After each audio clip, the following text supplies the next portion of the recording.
el farol. Mercurio es pequeño, el topo tiene sueño. Venus pone luz, sonríe en avestruz. Marte va de rojo, el conejo está cojo. Júpiter es gigante, el tigre lleva guantes. Saturno tiene anillos, canturra el grillo. Urano se torció y el burro se enfadó. Neptuno va al final, ratón usa orinal. La Tierra es azul y en ella vives tú. Oye, ¿te gustan los planetas? Escucha Un Punto Azul.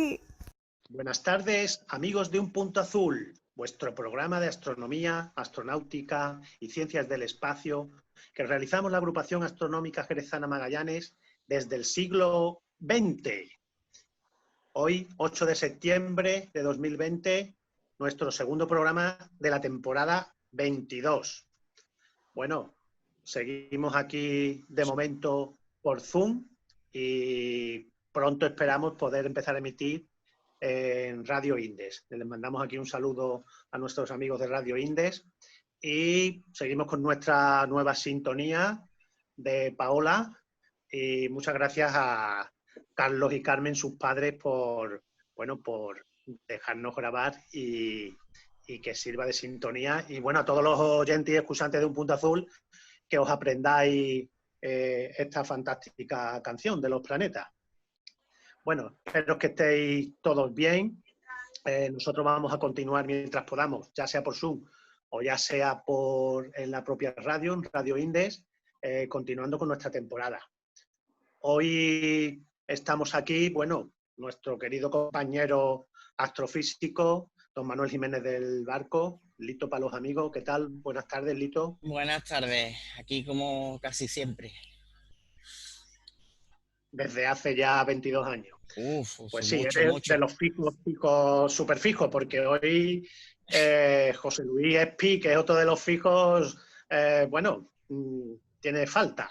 A la segunda es penalti, así que, pero bueno, es por motivos laborales y bueno, le perdonamos esta pequeña falta.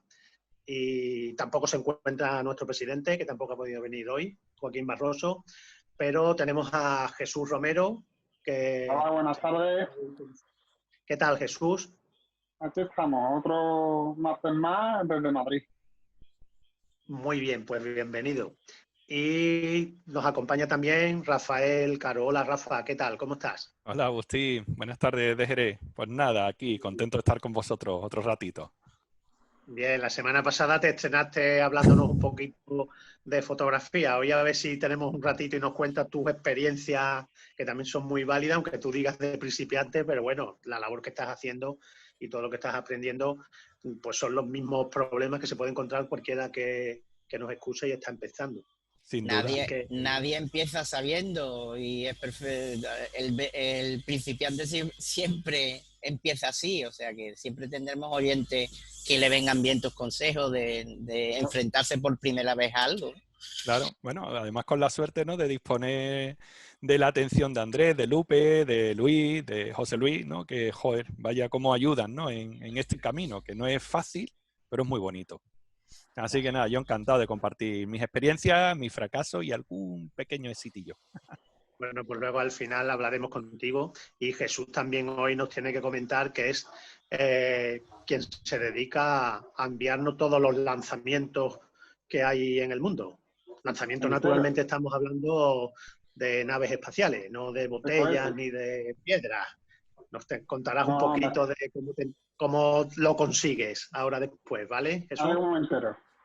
Sí, te vamos a bautizar como el corresponsal de astronáutica. Corresponsal de defensa astronáutica, Sí, porque tenemos el historiador de la astronáutica, que es nuestro querido Abelino, que siempre nos tiene los chascarrillos tuyos que son matemáticos, pues hay los chascarrillos astronáuticos.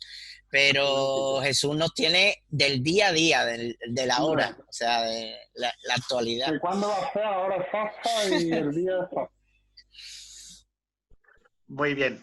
Bueno, pues empezamos el programa y, como siempre, damos algunas breves noticias que conocemos, de agrupaciones y de amigos que realizan actividades, y comentaros que hay una, bueno, es el día 10 de septiembre, lo que nos escuchéis mañana está un poquito cortito de tiempo, pero es una charla muy interesante de la Agrupación Astronómica Madrileña de Madrid, y el próximo 10 de septiembre, como digo, a las 7:30 de la tarde, pues la primera charla del nuevo curso en YouTube, es decir, os podéis conectar al YouTube de la Agrupación Astronómica de Madrid, y la charla es NIX-NOX, Mapas All Sky, de brillo de cielo nocturno, y la impartirá nada más y nada menos que Jaime Zamorano. Bueno, aquí tenemos y nos pasan el enlace, pero el enlace, como sabéis, es un HTTPS de YouTube raro. Lo mejor es que podéis acceder al YouTube de la Agrupación de Madrid y conectaros a esa hora un poquito antes para poder disfrutar de esta charla, que Jaime Zamorano, bueno, pues es una de las personas que más conoce esta iniciativa sobre el proyecto de ciencia ciudadana para medir la oscuridad de cielos nocturnos. Bueno, pues es interesante porque el NINOX es una iniciativa de la Sociedad Española de Astronomía, y bueno, pues yo creo que va a estar muy interesante. Intentaremos estar escuchando a Jaime Zamorano, que hemos coincidido en muchas de las conferencias y reuniones de las agrupaciones. Él pertenece a la Asociación de Madrid, pero aparte, como sabéis, profesor de la universidad. Ahora no recuerdo, de la UCM, ¿no, Lito?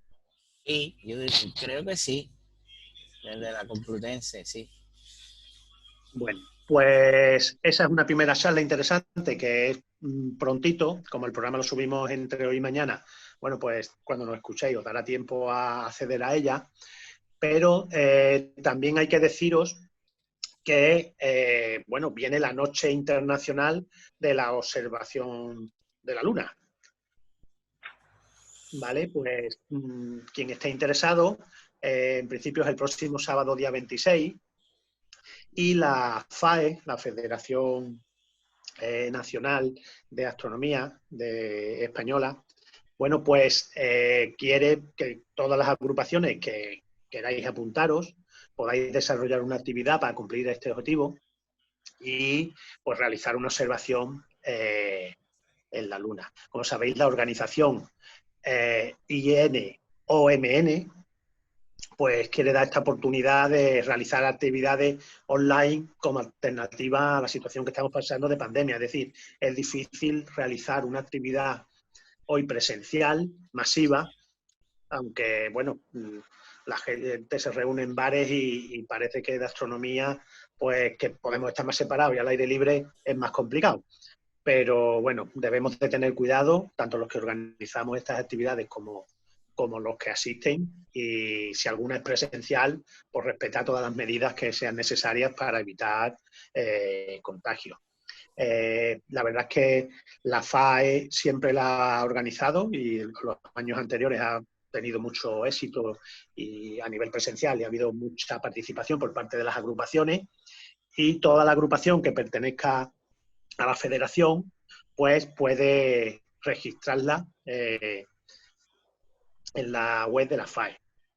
También nos piden que todo el que haga una actividad que use el cartel plantilla que la NASA proporciona para esta en la sesión de recursos. Os conectáis a mon.nasa, a mon.nasa.gov, y buscáis el recurso para la Luna, para organizar la actividad. Y bueno, pues podéis hacer esta actividad, no obstante, aunque el día 26 es el día oficial del Día de la Luna, pues entre el 19 de septiembre y el 3 de octubre la FAE abre estas, digamos, fechas para poder presentar y apuntar este tipo de actividades.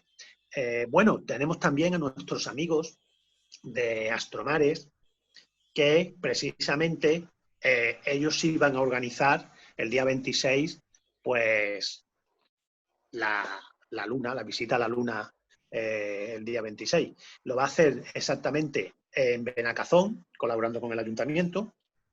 Y bueno, como es el Día Internacional de la Luna, pues parece ser que lo van a hacer de manera presencial, pero con las limitaciones de aforo y todo este tipo de temas. Además, los amigos de Astromares, el día 7 de octubre, van a contar con nuestro corresponsal en la Luna, que es José María Madiedo, en una conferencia en Tomares. Así que estaremos atentos, aunque no podremos asistir, pero es un gran hito. Disfrutarán seguro de José María, bueno, porque José María, es un espectáculo verlo. Por supuesto, y yo creo que es un acierto el que pueda hacerlo. Estar atento porque todavía no sé la fecha, sabemos la fecha, pero no la hora de este acontecimiento. Estar atento, bueno, pues a la web de Astromares para que podáis. Y si no, pues podéis apuntar a través de la web a su WhatsApp, que os mandan todo este tipo de información. Y además, a partir del 14 de octubre van a empezar sus cursos de iniciación a la astronomía. De manera que, bueno, que también podéis estar atentos si vivís cerca en Astromares, en Sevilla, y que os apetece acercaros a estos cursos. Nosotros este año ya tendremos que ir planteando, no está ahí Joaquín, que es nuestro presidente, los cursos de esta temporada que empezamos en septiembre, porque siempre hacemos un curso antes de final de año, pero este año depende cómo evolucione la pandemia, pues podremos realizarlo o no, a ver qué hacemos. Y si no, bueno, pues ya para el año que viene empezar con los cursos más hacia la época más veraniega, y que esperemos que ya haya vacunas y esté todo listo. Ya cuando solemos tener la fecha novedad, de noviembre para el de iniciación y febrero para el de astrofísica, así que el de noviembre puede ser que nos pille todavía a contrapié, ¿no? Lo que comentan. Y ya después el verano, astrofotografía, normalmente. Astrofotografía, sí, primavera, verano. Que solemos hacer. Entonces, bueno, los dos nos pillan, el de febrero quizás ya, a lo mejor ya estamos pasados o no, pero ya iremos informando conforme podamos realizar este tipo de cursos. No sé si tú tienes más información referente a los cursos, Lito, pero bueno, también podemos decir que hay otra noticia interesante, y es que el coordinador de actividades de la FAE, pues quedan 2 semanas para el comienzo de la Europlanet Society Conference, EPSC. Bueno, este año va a ser completamente online. Tiene una tradición de reunir astrónomos aficionados y también profesionales, y secciones dedicadas pues a la astronomía amateur y colaboraciones pro-am, es decir, de aficionados que colaboran con profesionales. Bueno, este año pues es una pena porque perdemos la oportunidad, sobre todo nosotros, los andaluces que estamos cerquita, porque hubiese sido en Granada, en donde parece ser que se ha pospuesto y será en 2022, cuando se podrá hacer presencialmente en Granada. Pero se va a hacer de manera online y, bueno, pues que estéis atentos, que daremos información sobre las charlas y sobre todo este tipo de eventos que podéis consultar también en la federación.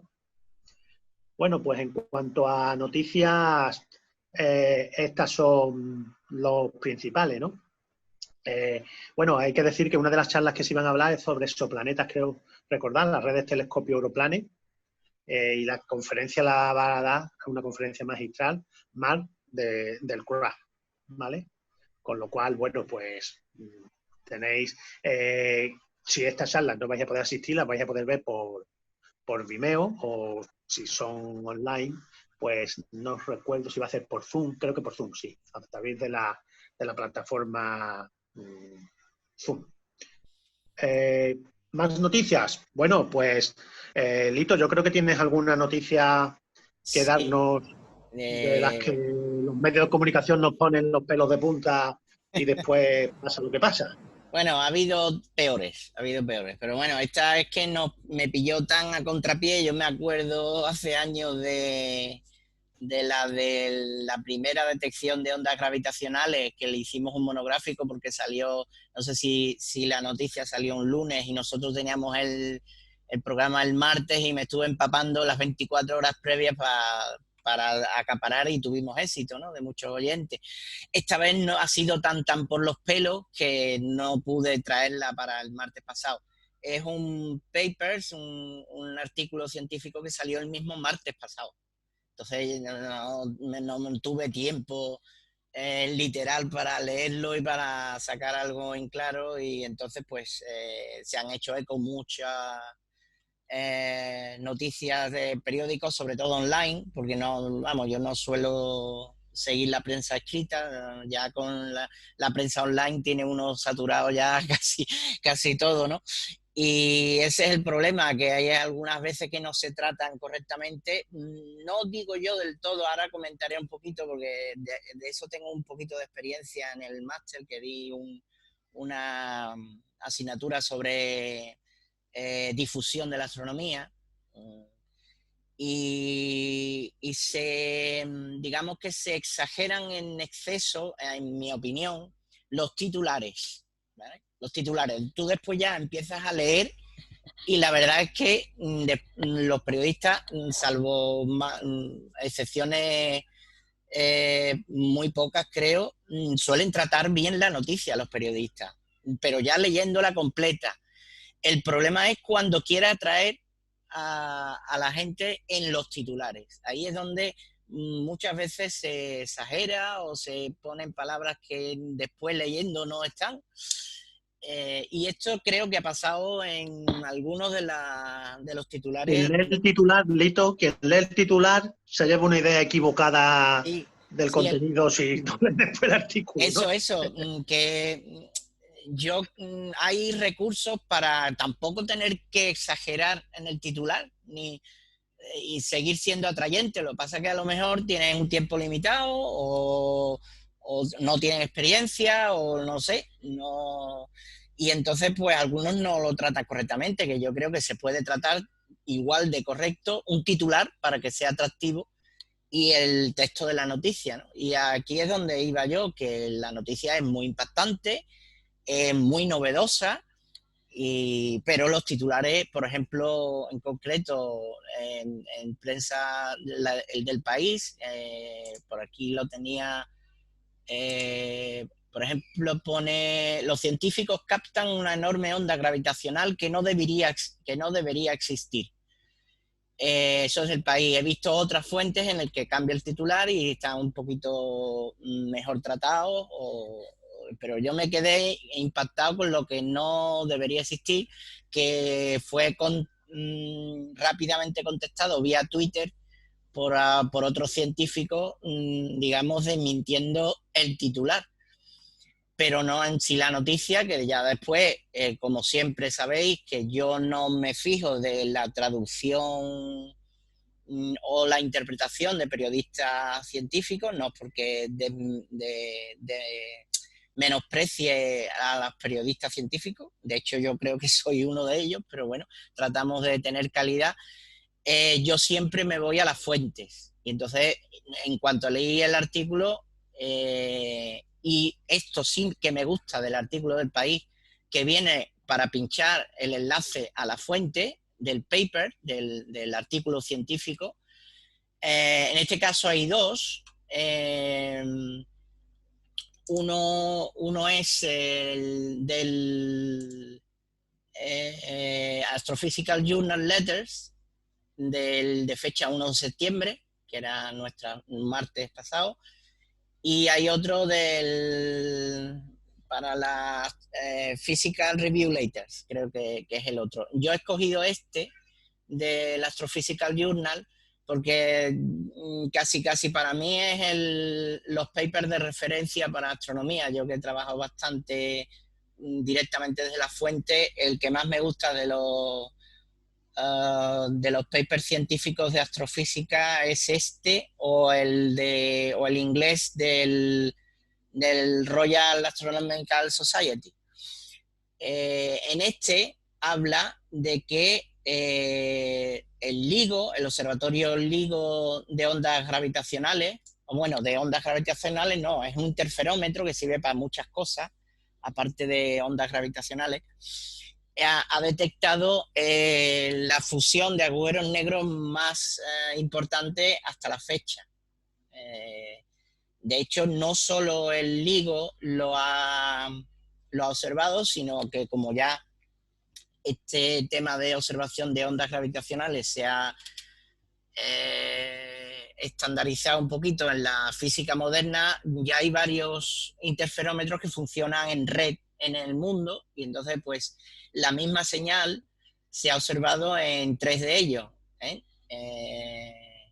Y así que eso sirve para saber la procedencia de la fuente, porque el problema es que las ondas gravitacionales son unas señales de tan corta duración, que, bueno, tener información de varios observatorios a la vez, pues es lo ideal para trabajar un poquito más sobre el tema. Pues el tema es que dos agujeros negros de masas 85 masas solares y 66 masas solares se fundieron en uno solo, formando uno de 142. Para los que tengáis cálculo mental rápido, 85 más 66 no son 142. Aquí que tenemos un matemático de cabecera, lo habrá detectado enseguida. Ese defecto de masa que no está en el agujero negro fusionado es la energía que se transmite al resto del universo en ondas gravitacionales.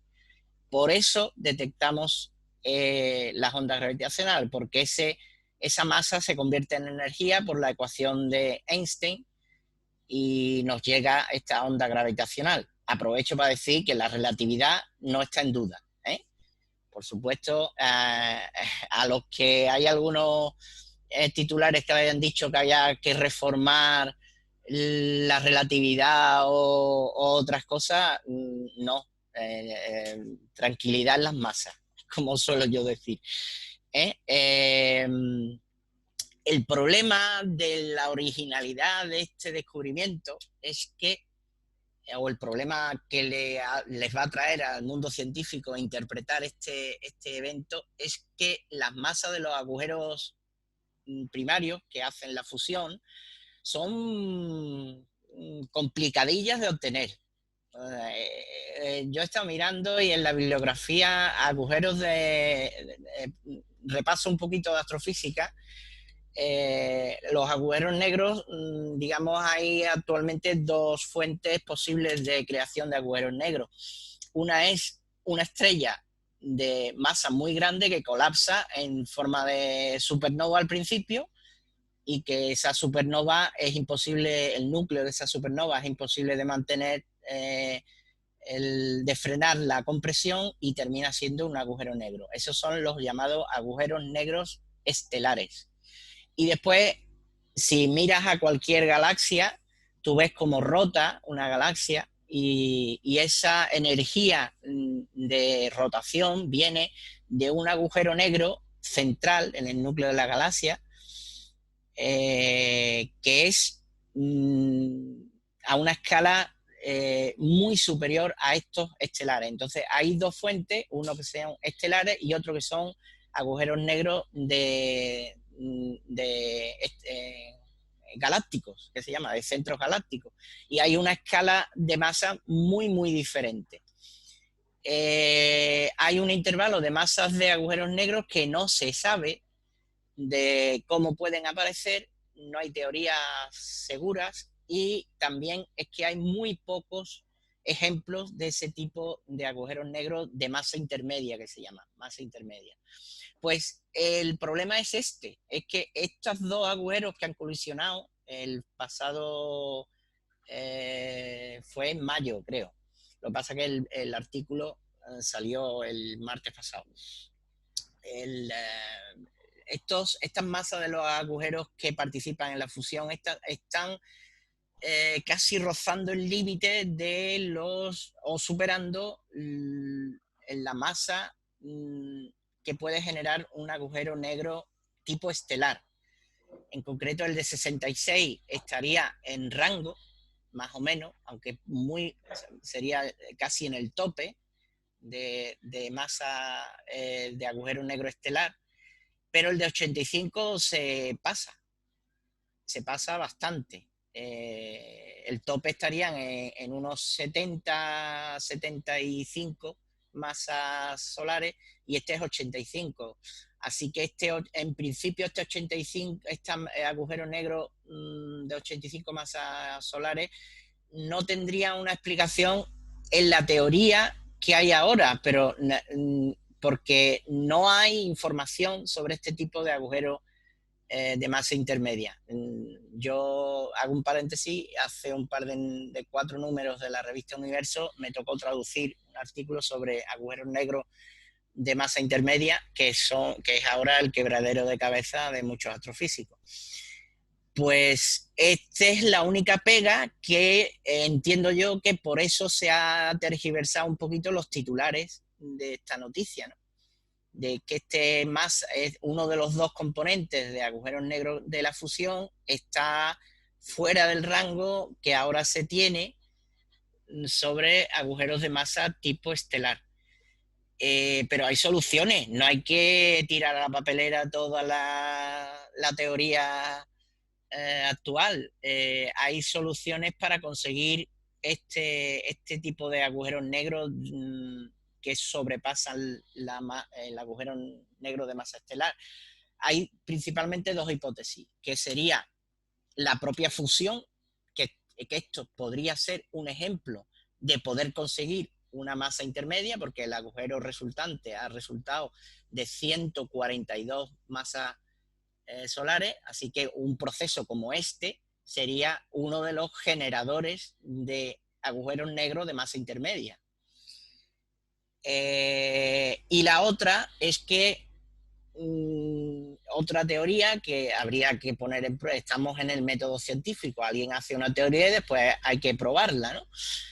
La otra teoría que hay pululando es que una fusión previa, pero no en estado de agujero negro, sino una fusión previa de, por ejemplo, un sistema binario de suma conjunta muy gorda, muy grande, lleguen a fusionarse estrellas que cuando colapsan en agujeros negros sí consiguen esta masa.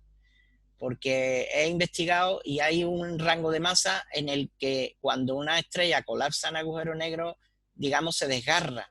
Entonces hay masa desde baja hasta media y puede haber generación de masa, de agujeros de masa estelar mayores, pero hay un rango en el medio que no es natural que se formen. Así que tiene que haber un proceso previo y este es el que se hipotetiza en esta teoría, de que las estrellas antes de ser agujeros negros se puedan fusionar y ya generar una estrella lo suficientemente grande para que después el agujero negro de la explosión de supernova llegue a este valor de, por ejemplo, de 85 masas solares.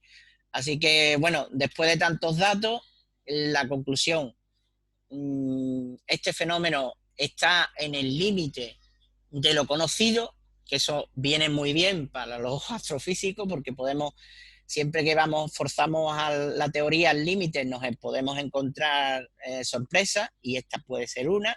Así que esto abrirá un camino a los que estudien agujeros negros y colisiones de agujeros negros, pero que no estoy de acuerdo en las interpretaciones en las que haya que reformar la teoría existente. Lo que hay que adaptarla, lo mismo que Einstein adaptó la teoría de Newton y Newton no mentía, ¿vale? Pues ahora habría que a lo mejor reformar o actualizar ciertas cosas, pero no tirar a la basura nada. ¿De acuerdo? Pues esto es lo que más o menos os venía a comentar, y cuidadito con las noticias, con los titulares, leerse el texto completo. Muy bien, Lito, como siempre, espectacular, súper claro, y yo creo que todo el mundo se habrá enterado si le dieron la noticia en El País, sino que la busquen Ay, tener por una cierto, referencia. la BBC pone el mismo titular, ¿eh? Justo el mismo Está titular. copiado de la BBC. Entonces no lo sé quién ha copiado a quién, pero porque no me he empezado a mirar la fecha de publicación y la hora de publicación, pero bueno, que coinciden los titulares y que hay variedad de titulares, no solo este, ¿eh? Ha habido otros que lo tratan más correctamente. Mejor. O por lo menos desde mi punto de vista. Esto es siempre interpretable. Yo sé que en los periódicos hay que venderlo y se tienen que suscribir, o sea en papel, o sea online, pero bueno, no a costa de titulares que más o menos yo interpreté en uno de ellos de que prácticamente había que tirar la relatividad general. Pues no, porque de hecho es una prueba de la relatividad general el que haya ondas gravitacionales y que el LIGO funcione y detecte estas cosas. O sea, que más prueba que esa, imposible. Muy bien, pues continuamos con el programa y vamos a aprovechar para que Jesús nos cuente, ya que va a ser nuestro corresponsal de lanzamiento, los lanzamientos que últimamente hemos tenido y qué tal han ido, porque yo algunos los he visto de los que él ha mandado, pero ¿qué te han parecido a ti, Jesús? Que eres el experto, por lo menos en localizarlo. No sé si después también en localizarlo soy experto, pero por una aplicación que yo tengo, que es gratuita, que se llama Space Launch Now. A lo mejor mi inglés no es muy productivo, pero bueno. Lanzamientos espaciales ya, o ahora. Lanzamientos espaciales ahora. Eso. El que sepa inglés lo sabe traducir y lo pone perfectamente en la aplicación, en Google, en la app de Google. Y nada, en la aplicación te dice cuándo va a ser el lanzamiento, qué día, qué hora, te dice la carga que va a llevar, dónde va a dejar los satélites, si en este caso si va por satélite, si deja satélites. Y está muy bien la aplicación, yo la recomiendo mucho. A mí me avisa cada 2 por 3, me está avisando de un lanzamiento. Si se puede ver en directo, también te da el enlace. Nos da el enlace para verlo en YouTube o en el canal que sea. A mí me gusta mucho esta aplicación. Y la próxima va a ser un Astra Space, Astra Rocket, se llama. El viernes 11 es lo que me dice la aplicación que va a hacer. El viernes 11. Muy el próximo lanzamiento. Los demás nos lo dicen. Además, te dice también si es misión, de qué es la misión. Si es la misión para dejar satélites, si es misión lunar, si es misión para cualquier otra cosa, te dice para lo que es la misión. Hay otras veces que no te lo dice la misión porque está secreta. Eso más que nada lo hace China. China pone mucha misión secreta y no te dice para lo que va a ser el lanzamiento. Tiene mucho... Sí, porque lo del lanzamiento secreto, cuando sale para arriba, no lo puedes negar. O sea, que algo va ahí para arriba. Lo que no te dice es para lo que es, pero eso no se puede tapar ya. Eso no lo pueden tapar ya. Y no te suele decir para qué es el lanzamiento. Claro, lógico. Los Astra Rocket, yo... Lógicamente, SpaceX que con los satélites, que está mandando, que tiene que mandar el chorro y la madre para arriba, pues ya tenemos creo que 600 satélites de SpaceX. Los Astra Rocket ya han lanzado algunos, ¿no? Que no fueron bien, me creo recordar, hace tiempo, ¿no? Pues hace tiempo, quizá, porque este va a ser repetido, este lanzamiento. Sí, el otro no fue bien, uno no fue bien, que era para poner algo en órbita. Y el que sí fue muy bien es el de Argentina la semana pasada. La primera vez que Argentina pone un satélite en el cielo, la Agencia Espacial Argentina, y le salió muy bien. El Falcon B1B estuvo muy bien. Y después también nos avisan de los satélites de Starship, los lanzamientos que está haciendo SpaceX para llevar el hombre a la Luna, supuestamente, los viajes espaciales, la segunda etapa, que también nos avisa de esos lanzamientos, que son de 150 metros ahora mismo. Está bastante interesante. De ese avisaste alguno, ¿no? De ese nos avisaste alguno. Pues avisé a través del grupo de WhatsApp. Que también el que quiera se puede apuntar al grupo de WhatsApp, ¿no? No hace falta... Sí, al de Magallanes, quien quiera. Bueno, tenemos el de Magallanes y el de Un Punto Azul. El de Magallanes, el de Un Punto Azul. Sí. se pueden apuntar y también están informados de cosas de la agrupación, de todo lo que hacemos. Antes que nadie, antes que por aquí. Muy bien, Jesús. Y aquí hay que Pues esperar de martes a martes para enterarte las cosas. Claro. Así yo puedo avisar de que el viernes que viene hay un lanzamiento, pero si Bueno, a lo mejor bueno, más habrá bien un de- lanzamiento para jueves. Más bien de miércoles a miércoles, porque nosotros lo hacemos los martes, pero normalmente al público llega los miércoles. sí, salvo el que nos escuche o se conecte en directo, que ahora como no estamos en Radio Inde, en directo prácticamente nadie, porque tampoco emitimos a la vez que quien se conecte a Zoom, sí, pero ya no emitimos de momento por Listen to My Radio. Entonces, Sí, también pues están el directo, invitados, ¿no? Que quiera venir a ponerse por aquí en directo, de oyente pasivo como yo. También sí, Pero bueno, bueno. tú eres oyente pasivo y eres colaborador, porque siempre has colaborado. Pero quien quiera puede venir de oyente pasivo, por supuesto, y pedirnos la llave para entrar en nuestro Zoom y puede estar aquí en directo en el programa y si quiere comentar algo. Normalmente al que viene alguna pregunta la haremos, pero Hombre, solo claro. de cómo estás y quién eres. Así que, por supuesto, se puede Igual- conectar como... igual se puede apuntar, ¿no? Mandando un correo También. electrónico o lo que sea, se apuntan y A como seamos, partir de pues mejor. nuestra web, nos manda contacto @magallanes.es y puede participar con nuestras actividades, nuestras noticias, aparte, independientemente de que sea socio o no de Magallanes, porque son grupos que tenemos también abiertos a más personas que a simpatizantes. Claro, Muy bien, claro. Jesús, pues gracias Pues ya sabéis, la por... aplicación se llama Space Launch Now. Es muy buena. Está valorada con un 4,8 en la app de Google. Tiene muy buena crítica, vamos. Bien, se puede buscar en Google. ¿En iTunes sabes tú si hay? Bueno, en iTunes, No, en iTunes no Apple. lo sé. Sí, te lo Apple no sé. confirmo. Sí, lo confirmo También porque me lo he está, ¿no? bajado yo ya. Sí. Ya, Te pues la has mira, bajado tú, vale. es muy En tiempo útil, es muy real, útil. aquí, trabajando en tiempo Por real, favor. así me gusta. Pues ya verás cómo os va a gustar porque te da el enlace para verlo en directo, te avisa cuando quede una hora, cuando quede en 2 días, lo puedes ir viendo y sobre todo eso, cuando quede una hora no tienes que estar atento a esperar a ver cuándo va a ser, ¿no? Cuando llega una hora te manda la notificación, mira que ya va a empezar dentro de una horita. Ya te prepara más las tapitas, las en este cervecitas y tipo- todo eso, te lo preparas y ves el lanzamiento. A mí la que me alucina mucho, Jesús, son estas que estás poniendo ahora, yo creo que es la que has comentado, ¿no? De los MUS, que son módulos que se levantan 100, 150 metros y caen perfecto, cae vertical. 150 metros. Pero ¿cómo y consiguen cae mantener perfecto. esa mole, ¿no? Tantas toneladas vertical y se posan, pero de una manera suave, Esas espectacular. son las naves que van a ir supuestamente a la Luna con pasajeros civiles, vamos, como turismo. Ajá. Bueno, Sí, yo me esperaré porque- que se lancen 150 antes de que yo me monte en una de esas, ¿sabes? Que me- 150.000, Rafa. Hombre, es que Elon Musk querrá decir el mismo mensaje que hacen en las aerolíneas, ¿no? Que solo se sujeten el cinturón cuando aterricen, ¿no?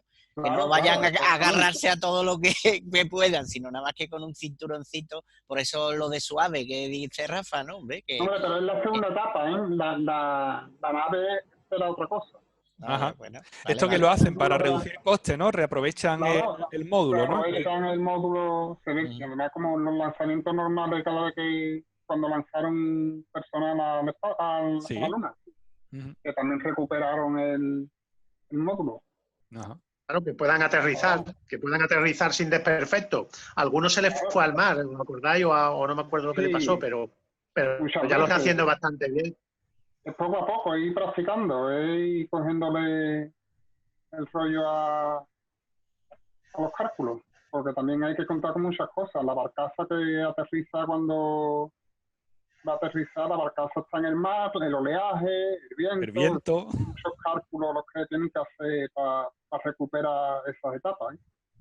Fíjate No, tú, no, Lito, la levantera que hace hoy aquí en Cádiz como para Digo. hacerlo aquí en la bahía. Cae de lado seguro. Claro. A mí me gusta mucho SpaceX por el tema ese, pero después me defrauda mucho con los satélites que está contaminando el cielo, una barbaridad. Porque ya para la astrofotografía va a quedar Los poco. famosos Starlink, ¿no? Sí, la constelación Starlink que no me gusta nada. Pero bueno, Más contaminación. Hay que- Más contaminación lumínica. hay que estar para lo bueno y para lo malo. también. Muy bien, Jesús, pues lo dicho, muchas gracias. Nada, Y, vamos a compartir y con cuando quiera nos cuenta los vosotros. lanzamientos, que estos son en 5 minutos, nos dice, oye, que para mañana, bueno, para mañana no, porque entonces, como dice Lito, no le da tiempo a los oyentes, pero los que sean de Este aquí a unos viernes hay días, uno, el de este viernes día 11, sí, 14 ya no me he es enterado. el día 11. Lo que hace. En 2 días y Muy 8 horas. Además se avisa perfectamente. Esto no se le escapa ni uno. Muy bien.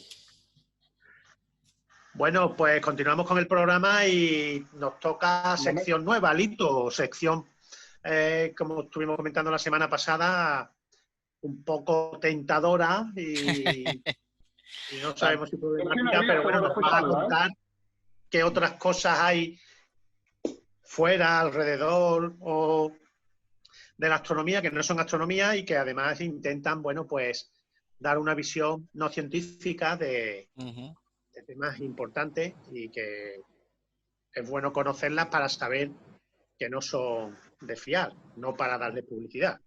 No. ¿Vale? Así que, bueno, Pues sí. ¿qué nos trae la primera sección? Creencias, que es esta sección, a falta de tener un título mejor, voy a traer eso, creencias, porque no es ciencia, son opiniones o derivas de que la gente no utiliza el método científico para expresar algo y que está en contra, digamos, de los criterios normales o estándares de la ciencia. Para empezar, esta primera entrega os voy a traer los creacionistas. Así que con la iglesia hemos topado, ¿vale? Para empezar, mojarme de verdad. Con la iglesia hemos topado porque realmente, como introducción, podría decir que, hombre, el conocimiento científico es algo que hemos tenido desde hace relativamente poco en la historia del hombre, ¿no? Entonces, el hombre ha tenido ideas sobre la creación de todo lo que veía, tanto de la naturaleza como del planeta donde estamos, o del cielo, las estrellas, antes de saber ni siquiera lo que eran, tenían interpretaciones de cómo había surgido todo, ¿no? Entonces, en todas las civilizaciones tienen su mito de la creación. Hablo de mito porque ninguno, evidentemente, está testado científicamente. Ya sean los inuit de Europa del Norte, o los americanos, los indios afroamericanos todas las culturas prácticamente tienen su mito, las antiguas de Egipto, los aztecas, los mayas. Aquí no voy a entrar, pero voy a entrar cuando ya la ciencia dijo algo, se metió en este tema, que probablemente la primera inclusión, digamos, de peso fue la de Charles Darwin con el libro El origen de las especies en 1859. La religión imperante mayoritaria en el entorno de influencia de Charles Darwin era el cristianismo, en algunas vertientes, ¿no? Digamos, más protestantismo o luteranismo, y también podría ser el cristianismo, digamos, ortodoxo más de aquí. Pues chocó literalmente con lo que decía la Biblia. Entonces, hasta ahora, pues se pensaba que la creación estaba narrada en la Biblia, ¿no? En el Génesis, concretamente. Entonces, hubo que contraatacar digamos que ciertas personas lo tuvieron como un ataque hacia este libro, ¿no? Así que reaccionaron formando lo que actualmente se llama creacionismo, porque digamos lo de antes que os he contado de las civilizaciones antiguas eran mitos, ¿no? Pero como movimiento para defender las posturas anteriores, nació en 1929 con algunos científicos, o sea, algunos no científicos, sino personajes que intentaban defender de que la Biblia decía la verdad, ¿eh? Que el libro del Génesis decía verdaderamente lo que pasó en la creación. Actualmente, pues el creacionismo donde está con más furor es en parte de los Estados Unidos. Afortunadamente no en todos Estados Unidos. Sabemos que Estados Unidos es un estado, o sea, es un país que difiere mucho de culturas y de orientaciones es tan grande que son muchos, hay muchos estadounidenses, muchos tipos de estadounidenses. Entonces, ahora mismo pues se podría tratar en 4 zonas Estados Unidos. 2 estados literalmente muy creacionistas, que serían Luisiana y Tennessee, en el que en las escuelas desde niños pequeños se imparte nociones de creacionismo. En otra, Luisiana y Tennessee están, digamos, en el sureste de Estados Unidos, ¿no? En otra parte de Estados Unidos, como Florida, Georgia, Ohio e Indiana, se admiten donaciones o lo que se llama fundaciones que recogen dinero para creacionistas, pero se enseña en el currículum compartiéndolo con las clases normales de biología en las que se imparte la evolución, la teoría de la evolución. Y ya después el resto de Estados Unidos, la parte central, ni con una ni con otra. Y bueno, después están las partes, digamos, las costas este y oeste, que, digamos, se trata bastante correcta o muy correctamente las teorías científicas de la evolución. Aparte de Estados Unidos, pues tenemos, me he quedado un poquito así con el dato, en Europa nosotros estamos en el puesto 9 en aceptación de la evolución. En el puesto 9, ¿eh? No estamos a la cabeza, literalmente. En las últimas encuestas dieron que aquí se aceptaba la población general, no la científica ni los con preparación de ciencias, sino el público en general aceptaba en alrededor de un 70% que la evolución es cierta.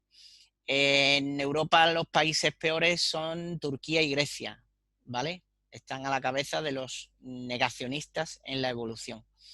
¿Qué es lo que dicen los creacionistas? Pues que hay una tendencia que yo he puesto curiosamente aquí, que los creacionistas también evolucionan, aunque suena paradójico.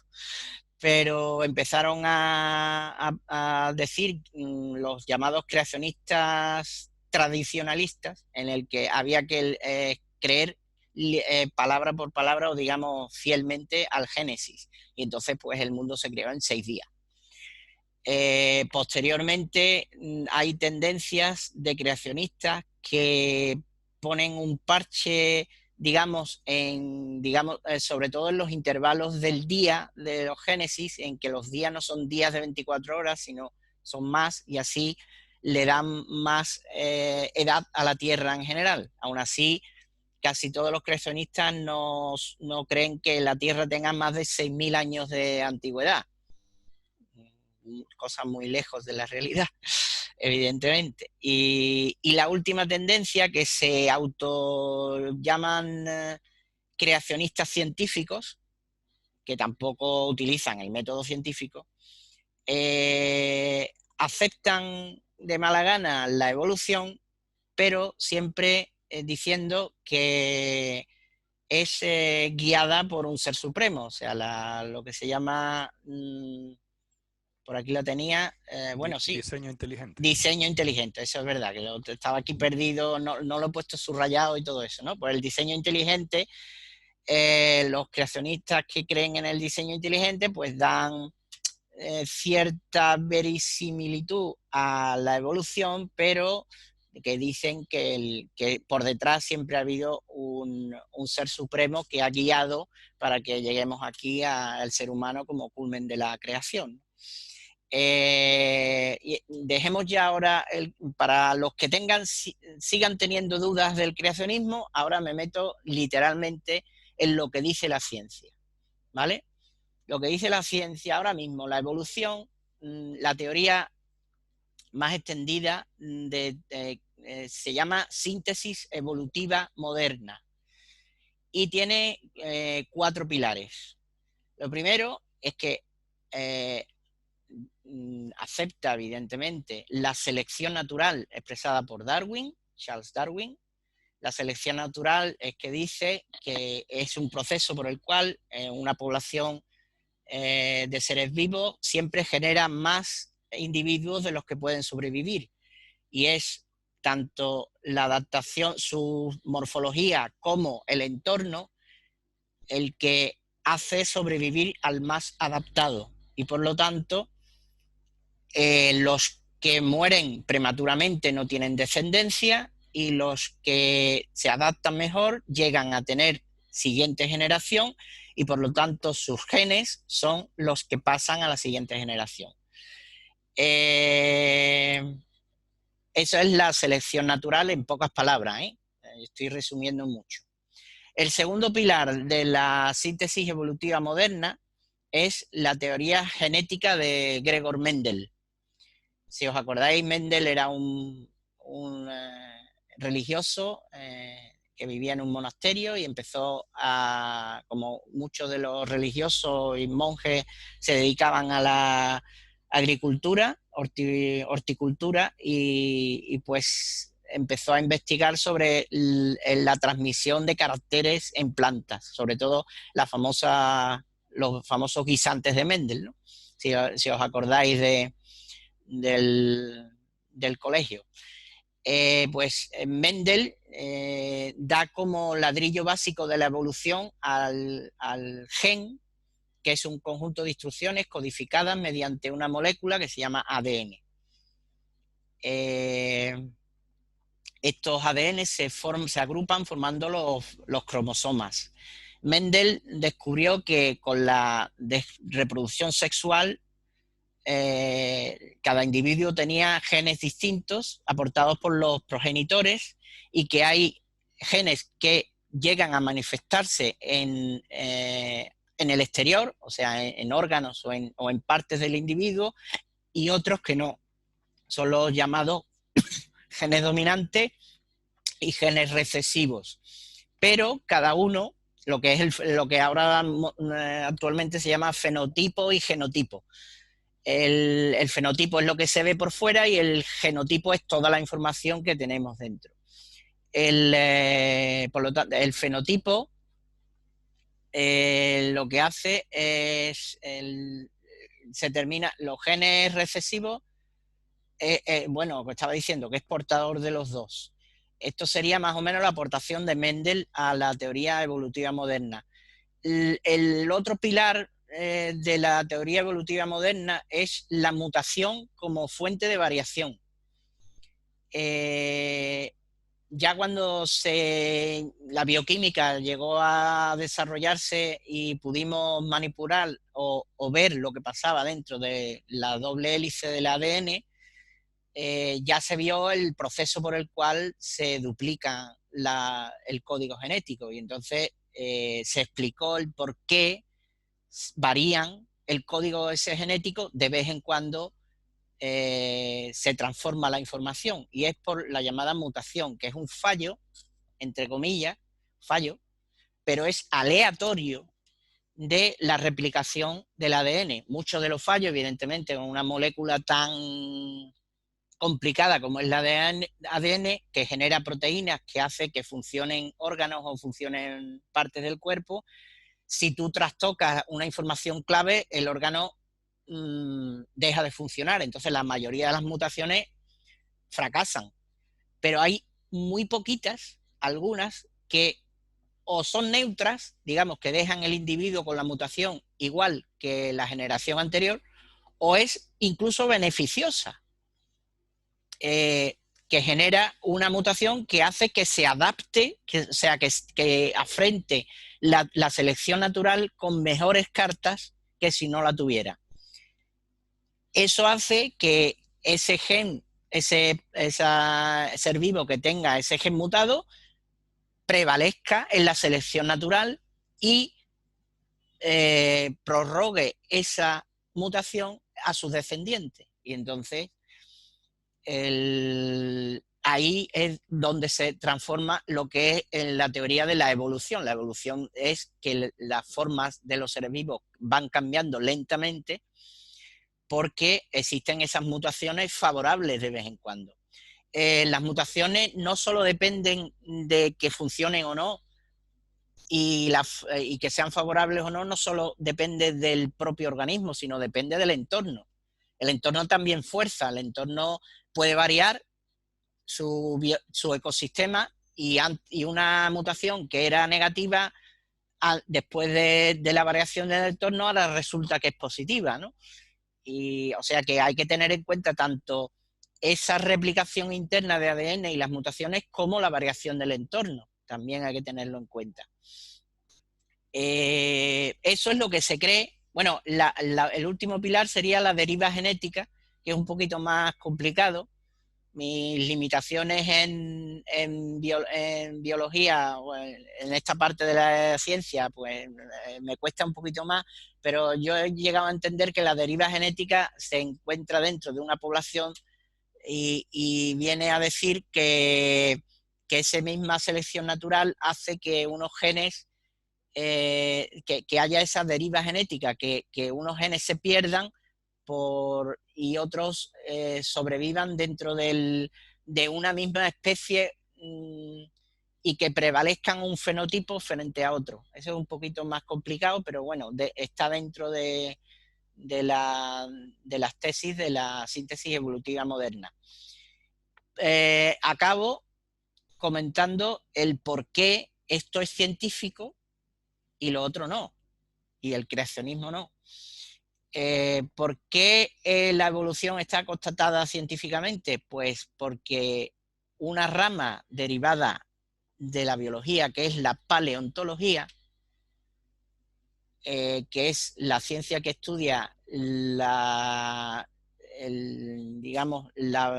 toda la evolución o todos los seres vivos que han poblado la Tierra en eras anteriores, estudian sus restos, sobre todo fósiles.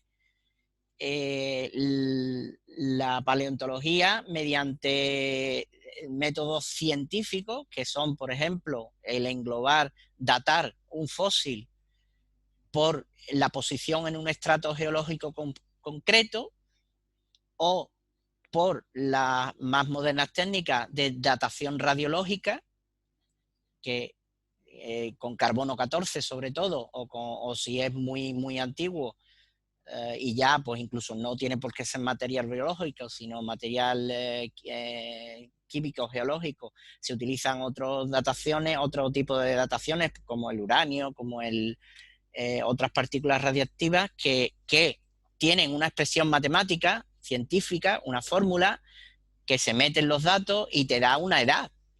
Entonces eso apoya literalmente la evolución. O sea, el decir que la Tierra tiene 4.500 millones de años y no 6.000 es porque los fósiles se estudian y por métodos científicos con números, como es la datación radiológica, te dice esos números. El creacionismo que hace, o el creacionismo científico, digamos, entre comillas, ¿qué dice? Pues que o prácticamente niega que los fósiles sean reales, o que son antidiluvianos y ellos creen literalmente que el diluvio existió y que arrasó con una parte de la creación, y entonces por eso tenemos fósiles, porque el diluvio acabó con los seres vivos de una franja de edad hacia atrás, ¿no?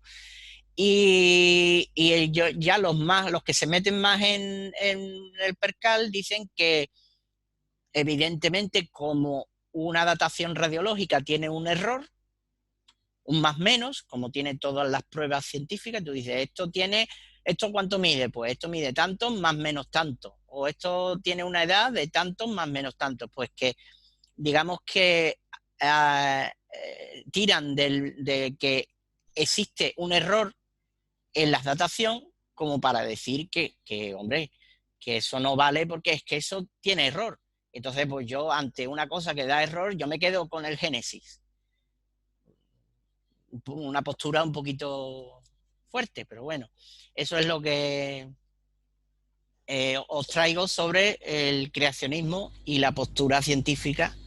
¿Qué opináis? Ahora una mesa redonda pequeñita, a ver qué os ha parecido, y no una defensa, porque yo creo que aquí no hace falta defender, pero bueno, por si acaso. Bueno, hay que comentar, Lito, que en general el tema de cultural y de cultura, cuanto más conocimiento se tiene, pues más confianza en la ciencia y más conocimiento de que la ciencia funciona y que por lo tanto hay posturas que son incontestables, que ya están pasadas de moda, ¿no? Hay algunas de estas creencias, como tú dices, como es este caso, que nacen en la antigüedad y que se mantienen en el futuro.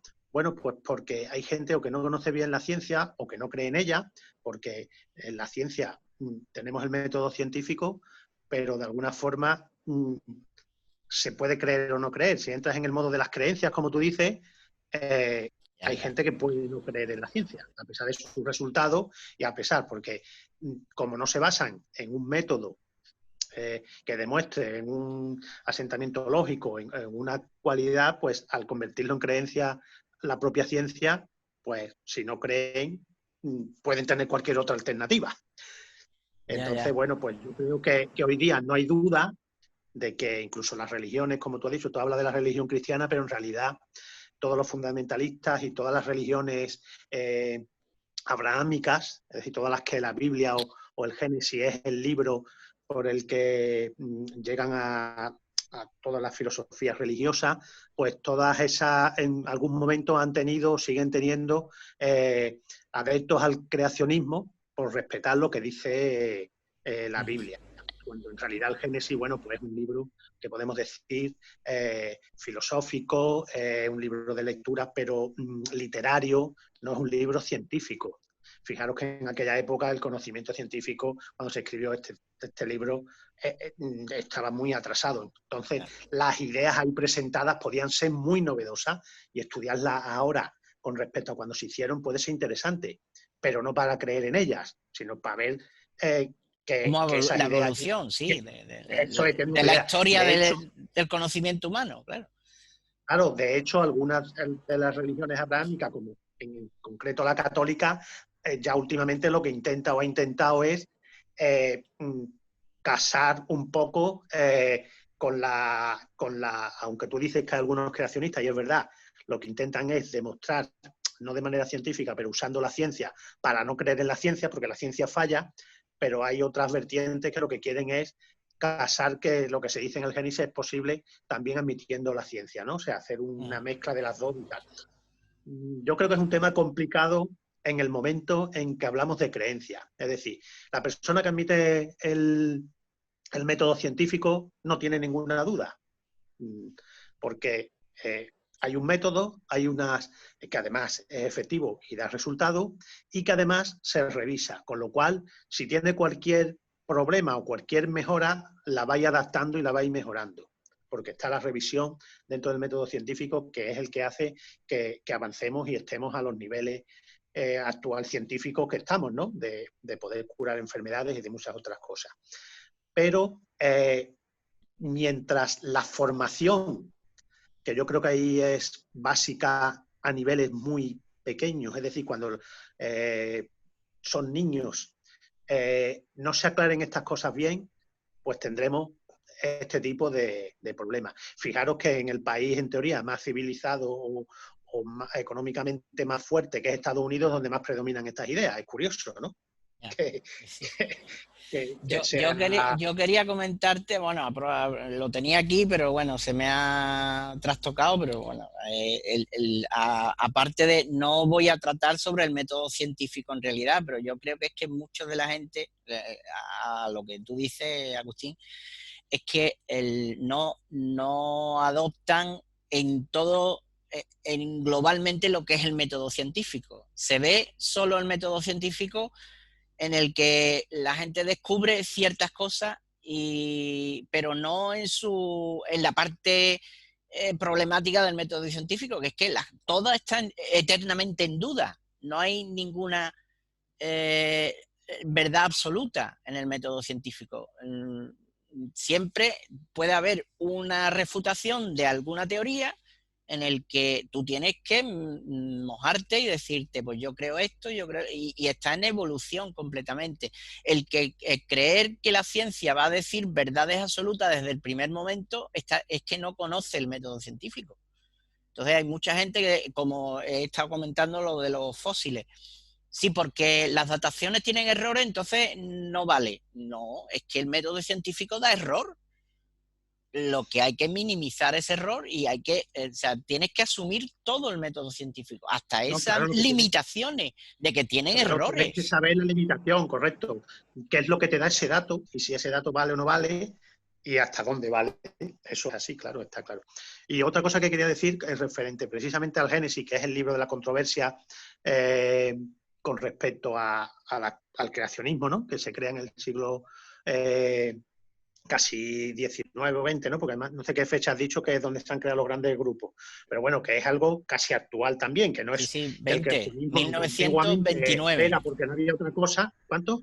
1929 fue la O sea, respuesta, digamos, a la teoría de la evolución ya puesta en papel sobre el bueno, creacionismo. eso es, Hubo respuesta claro, desde el eso sí, primer momento que apareció el libro del origen de las especies, pero bueno. de la especie, claro, correcto. Pero fíjate que es pleno siglo XX donde todavía están estas Sí, cosas. sí. Pero yo quiero decir que por ejemplo, el Génesis es un libro bueno, maravilloso, que se puede leer con el contexto si eres religioso, puedes leértelo, pero si no necesariamente no es religioso, quiero decir. Sí, sí, Hay sí. muchos conceptos ahí que es muy interesante desde el punto de vista social, humano, incluso filosófico. Yo os aconsejaría, si os gustan estos temas, no os digo del creacionismo, sino de visiones distintas de libros como la Biblia o Génesis, que si podéis, escuchéis en YouTube a Darío, el apellido es muy complicado. Stanksrachber. Bueno, si buscáis el Génesis por Es Darío. argentino, ¿no? Es argentino. Argentino, sí. Es Argentino. un Sí. filósofo que trata todos los temas de filosofía y bueno, uno de ellos es tratar la Biblia y el Génesis como libro también, en parte filosófico, en parte literatura o en parte de conocimiento, y la verdad es que aporta muchas otras visiones que son interesantes. Aunque Darío también tiene sus cositas con el método científico, que no todo hay que decirlo. Lo sigo. Lo sigue. Pues Sí. tiene, desde el punto de vista de la filosofía, si os gusta no solo la ciencia, sino la filosofía, tiene temas muy interesantes hablando sobre estas cosas.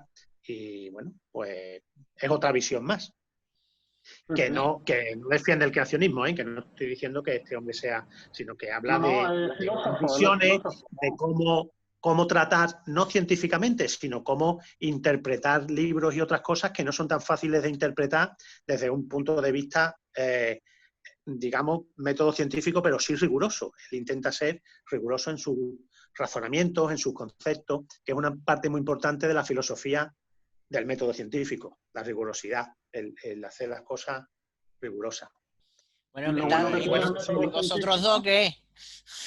Lo bueno que tiene el método científico que se puede refutar, se puede siempre ir cambiando, siempre va evolucionando, no es una cosa que se diga así y así es, ¿no? Si hay alguien que demuestra que está equivocado, pues se comprueba, si está equivocado, pues cambia constantemente, está en evolutiva formación, vamos. Sí, sí.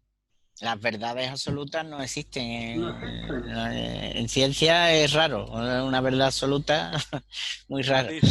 Has dicho una cosa curiosa al principio, Lito. Dijiste, los creacionistas también evolucionan, ¿no? Ahí como un oxímoron, ¿no? Y hay una, lo describe, yo creo que la justificación de eso lo describe muy bien Richard Dawkins, que es un biólogo bastante activo, ¿no?, contra el creacionismo, que le llama lo describe como el dios de los huecos, ¿no? El concepto de decir, voy adaptando el discurso y voy adaptando el modelo que tengo a los huecos que va dejando la ciencia, ¿no? El método científico, Agustín lo ha dicho, ni es perfecto,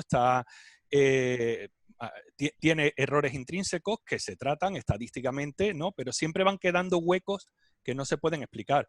No porque no se puedan explicar hoy, sino porque no tenemos los datos, no tenemos todavía las evidencias, nos faltan fósiles, nos faltan métodos de medición, etcétera. Entonces, son esos pequeños huecos de ignorancia que hay en la ciencia y que siempre va a haber, porque es lo que además nos motiva a seguir investigando, en esos huecos donde van encajando el modelo, digamos, tradicional, ¿no? Entonces, ahí es donde nace el diseño inteligente, ¿no? El diseño inteligente, cuando ya es de una... o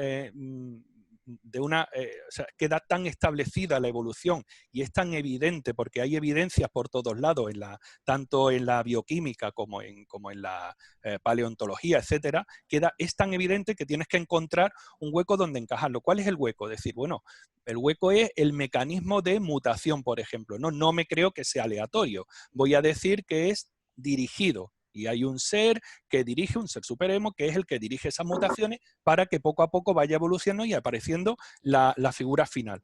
El problema del creacionismo, el problema de, digamos, el origen del creacionismo y por qué se defiende tan a rajatabla y cuando no se puede defender se introduce el diseño inteligente como una intervención divina, ¿no?, en el proceso de mutación, es porque hay un concepto fundamental dentro de las religiones, que es el tema del pecado original. Si admitimos que venimos evolucionando de especies anteriores y que esto es un continuo desde que aparecieron los primeros aminoácidos a las primeras células hasta lo que somos hoy, no hay un momento de creación y por lo tanto no hay un momento donde encajar el pecado original, ¿no? El pecado por el cual luego se establece todo el mecanismo de